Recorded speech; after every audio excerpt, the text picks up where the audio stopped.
The purpose of this video is to simulate a two-body system using central force motion.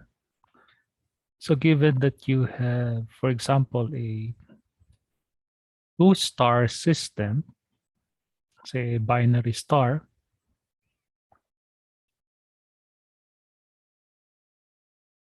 if we add initial velocities,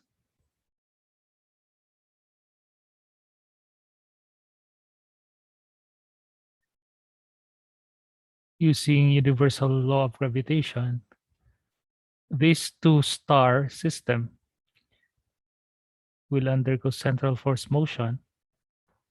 Let's say this is these are the two masses, mass 1 and mass 2.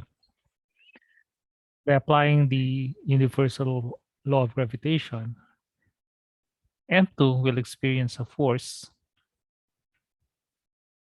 F21, and mass 1 will experience a force F12.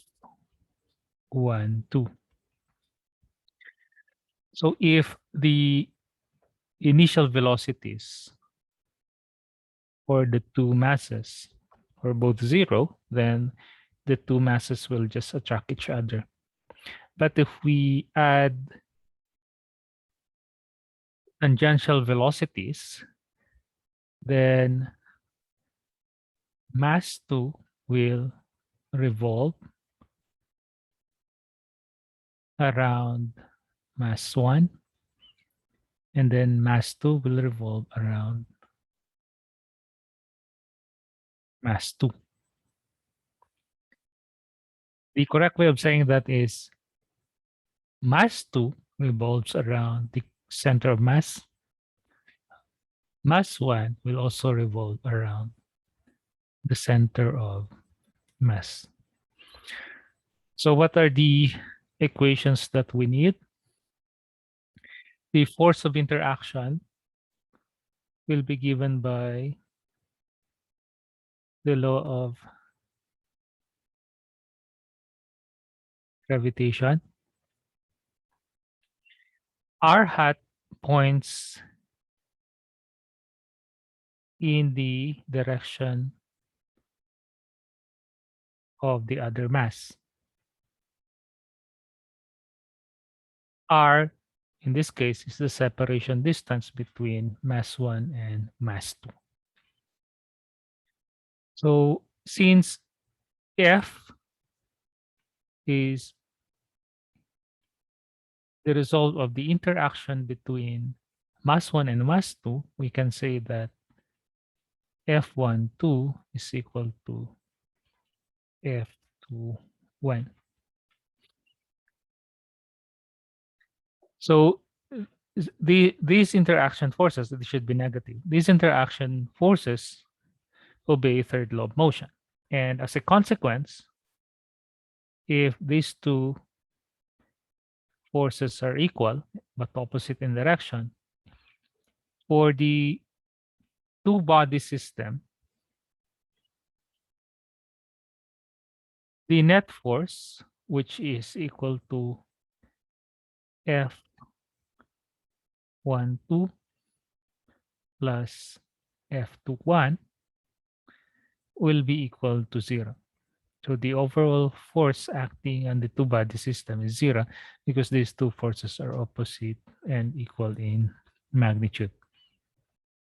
And this fundamental principle of Newton's third law states that the total momentum of the system is conserved. So this quantity is constant. So these are uh, the concepts that we need to understand if we want to simulate the two-body problem. So to simulate, we need the update equations. Let's say for mass 1, the force acting in mass 1, for example, is F1, which is minus G M1 M2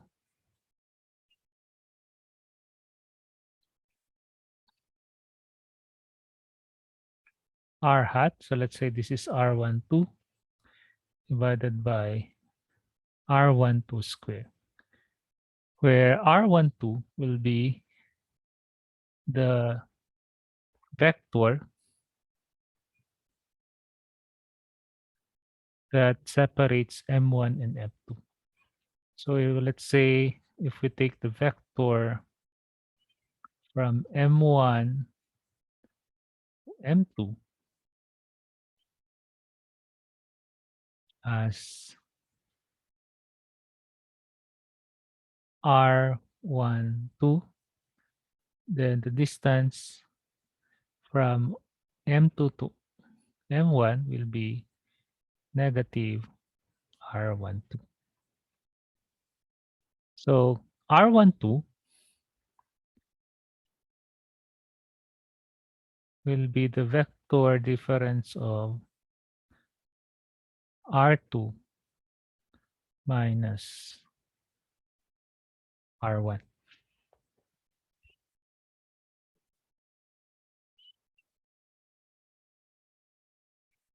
For mass 2, we have F2 negative G M1 M2 divided by R21 square R21 R hat, where R21 is R21 vector is equal to negative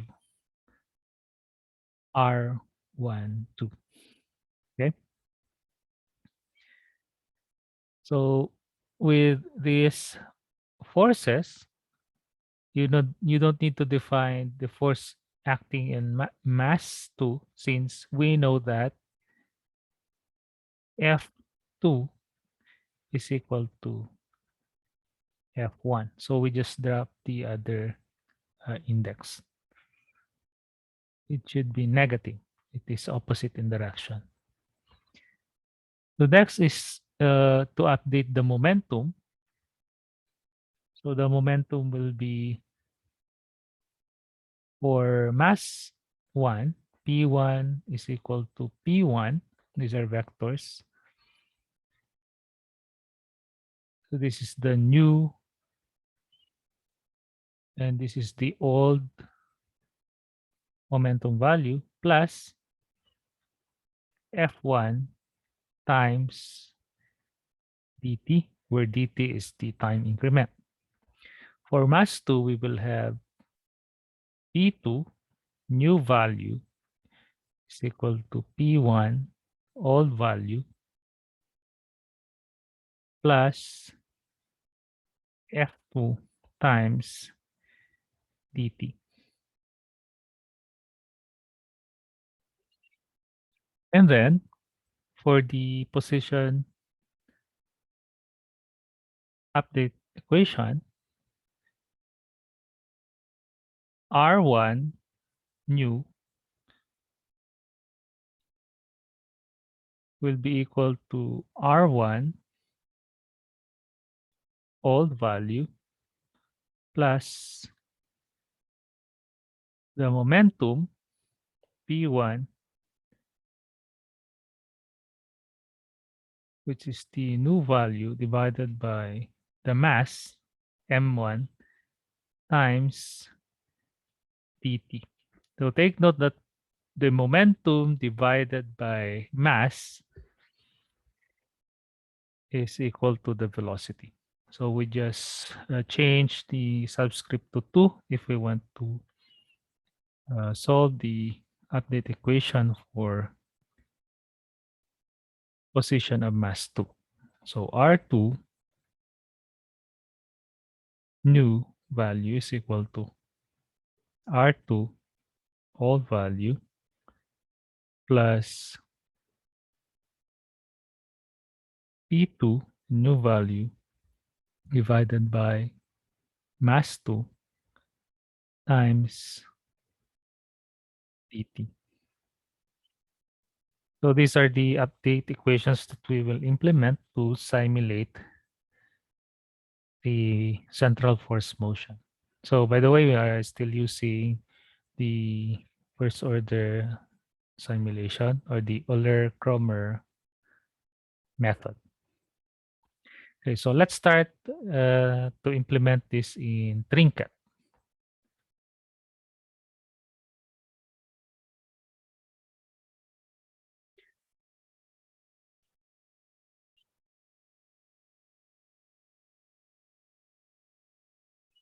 So first is we define the binary star system using two spheres.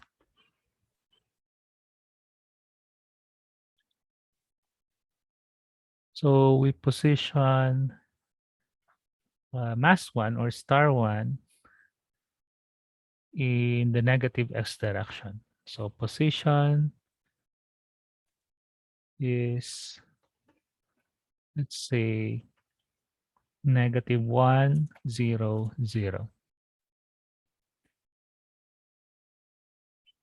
So for star, we label this as object star 1.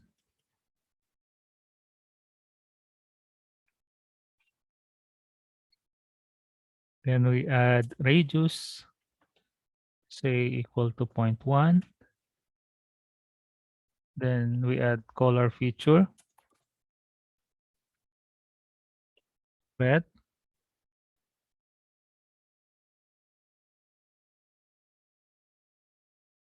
And then for star 2,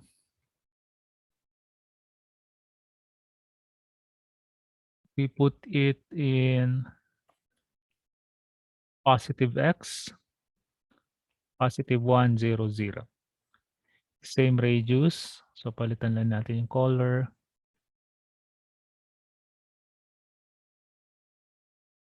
Yellow.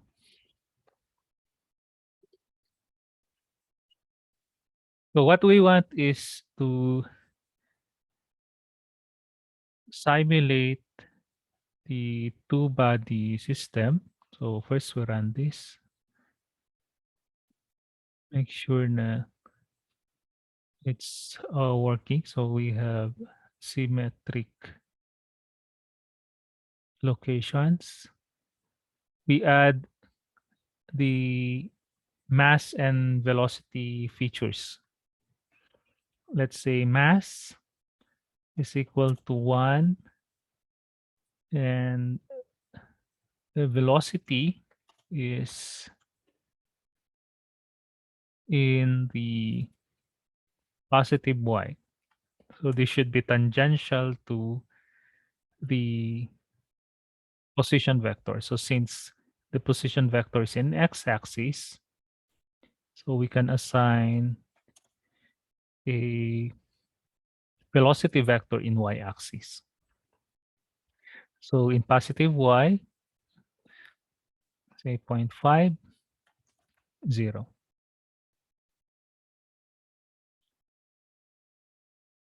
So the same for star 2, mass is equal to 1 and velocity is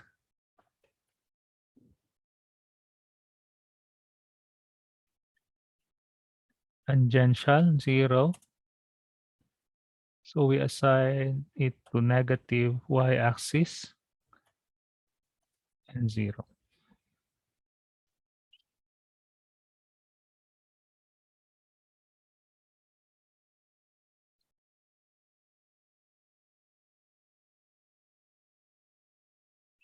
Okay. Okay, next is to define the momentum. So the momentum is, so ilagay natin star dot p. momentum for star 1 will be equal to, so you just call the feature in the object. So that's mass. So star 1 dot mass times its velocity. Star 1 dot v. So for star 2, that would be star 2 dot p is equal to star 2 dot mass times star 2 dot v.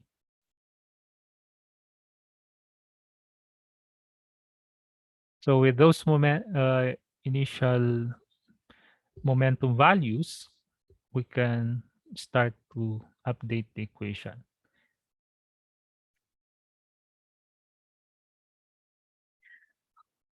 So inside the while loop, dito na lang natin ilagay yung force. So while true, instead of limiting the time interval, since we expect cyclic or periodic motion, so to simulate it at infinity or continuously, ilagay natin yung statement na yan. So we start at time equals 0 and say the time increment is 0.01. Okay, so we can adjust it accordingly later kung hindi mag-match or masyadong malaki or maliit yung time step na napili natin. So we fix the rate at 100. Okay, so F1. So F1 is G times mass 1, so that's star 1 that mass times mass 2, that's star 2 that mass times r hat. So we write r hat as hat times the vector r. So vector r is a position vector r2, so that's star 2 dot pos minus position r1. So star 1 dot pos. So that's the unit vector divided by r squared. So r1 or r2 minus r1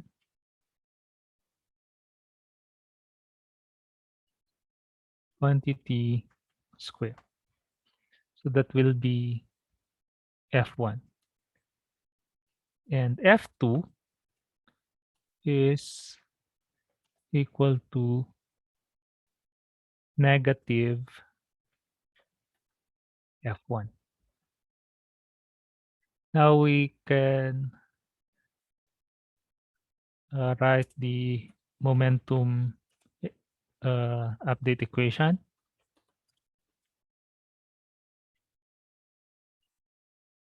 That would be star 1 dot P is equal to star 1 dot P plus F1 times dt. This should be uppercase. Okay.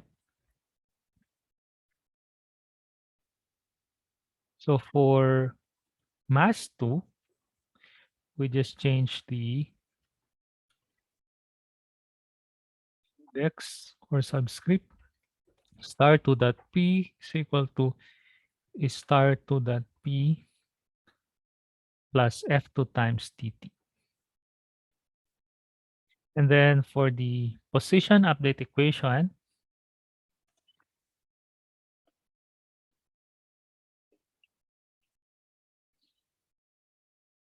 that will be position of mass 1. So star 1 dot pos is equal to star 1 dot pos plus the momentum divided by mass. So star 1 dot p divided by star 1 dot mass times dt. Then for mass 2, star 2 dot pos is equal to star 2 dot pos plus quantity star 2 dot p divided by star 2 dot mass times dt.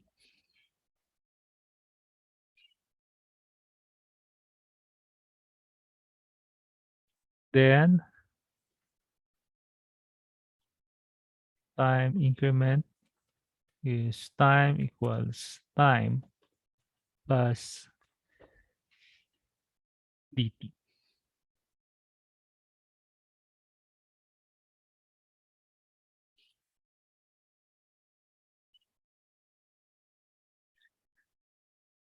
So using the definition of force in the universal law of gravitation, we written equation 15, and then applying third law of motion, we have line 16.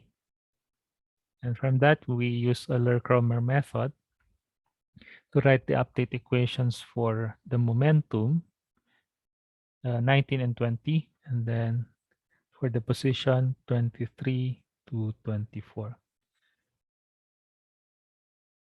So let's try to run if the code is working.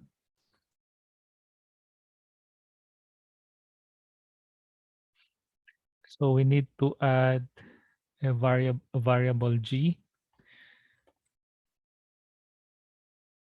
So let's just make g equals 1 for demonstration purposes. So let's try again. We still have errors for the force.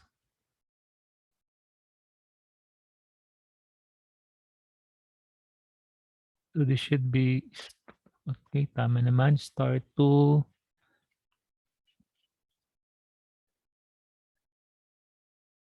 so this should be the magnitude because the denominator is a vector. So we need to take the magnitude of this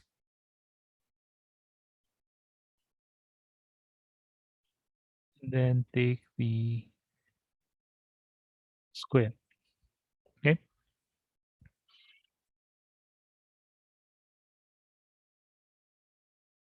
Okay, let's try to run again.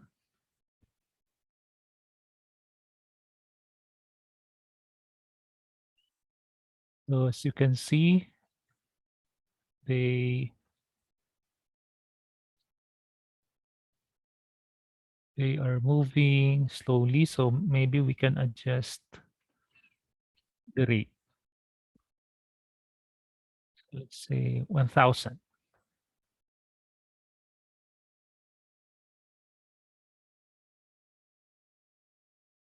Okay.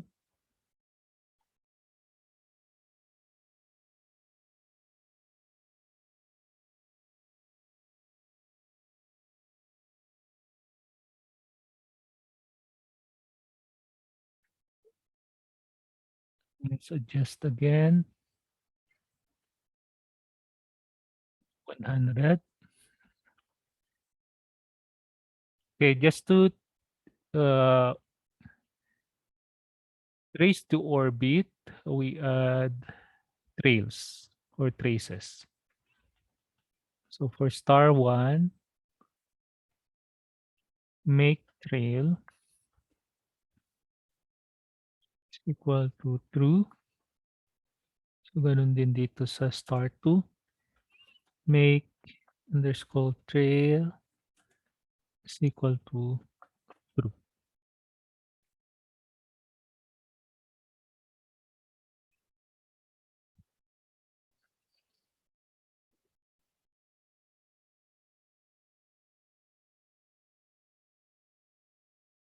So, you'll notice that the the two body system uh, revolve around the center of mass. So, not necessarily that yung isang mass, let's say mass 1, revolves around mass 2. So, if we try to add the center of mass for the system,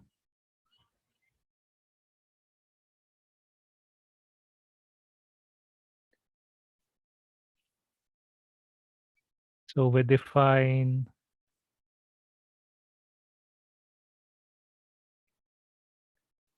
the position of the center of mass as R,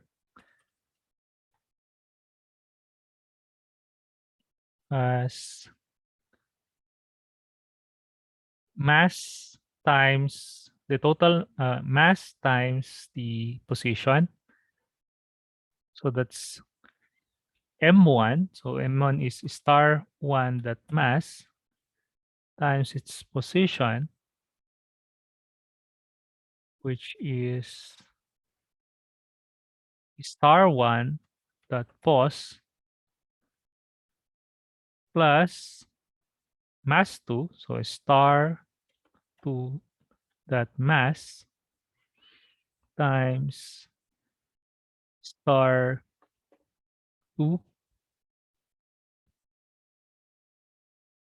dot pos divided by the total mass. So that is the center of mass location. Star 1 dot mass plus star 2 dot mass.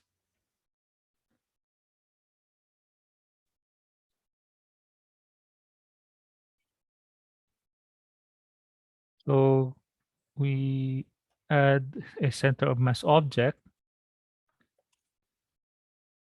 Let's say the same sphere. So we just add the position. So the position of this object is the center of mass R. Color, say cyan. Then radius is 3.05. Mas maliit lang konti. Then we also, okay, that's enough just to illustrate.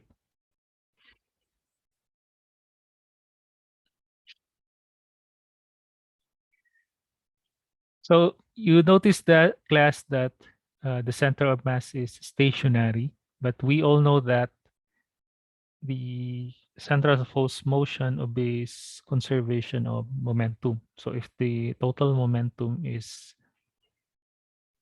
0, as you can see, the two masses have all the two stars have the identical masses, and they also have equal velocity magnitudes but opposite in direction. So the total momentum is 0. So if not, then we can monitor the location of the center of mass. So what we can do is to just add the center of mass momentum since the momentum is conserved. So the momentum of the center of mass is just the total momentum star 1 that P plus star 2 dot P. And then the position of the center of mass, COM dot pos is equal to COM dot pos. It should be the total momentum divided by the total mass times dt, or the velocity of the center of mass. So that's COM dot P divided by total mass star 1 dot mass plus star 2 dot mass times dt times dt. Okay,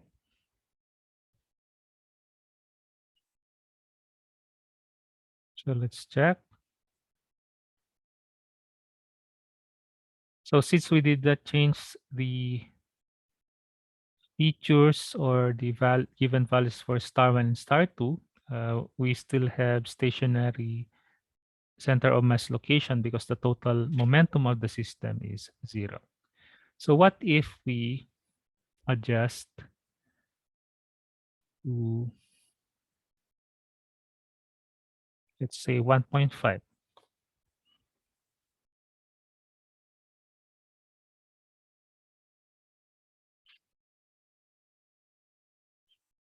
So now you have a higher momentum for mass 1.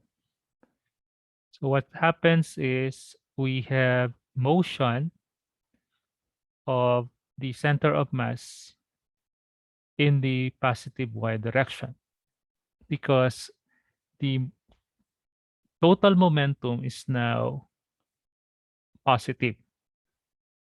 If you multiply 1.5 times 5, so that is greater compared to negative zero point 0.5. If you multiply 1.5 or 1 and 0.5.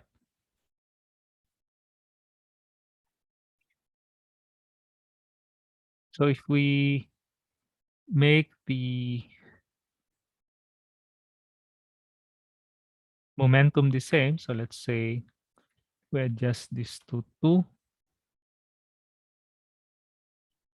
then we make this 1. So take note that 2 times zero point 0.5 is 1, and 1 times negative 1 is negative 1. So the total momentum again is 0. So we should expect that the center of mass is stationary.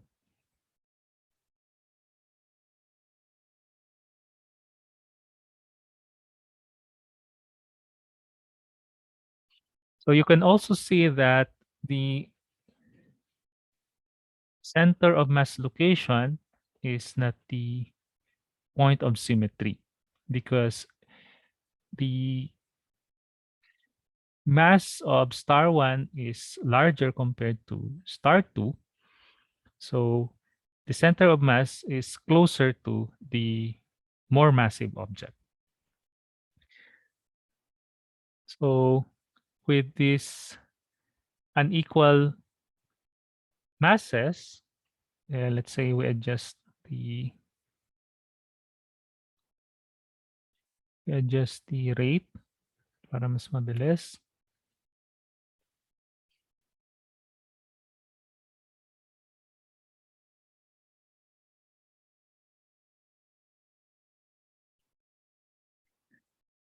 Now you have 2 loops. So you can see that the first mass, the yellow object, is elliptical orbit, and the center of mass is located at as one of its focus. The same is true with the second object, star 2, the red one. The shape of the orbit is an ellipse, and the location of the center of mass is one of the focus of that elliptical orbit. So you can modify the code to analyze planetary motion. So instead of using um, unit values for masses, we can scale up and have more realistic orbital motion if we now include the actual values for the gravitational constant and the masses for specific planets or objects.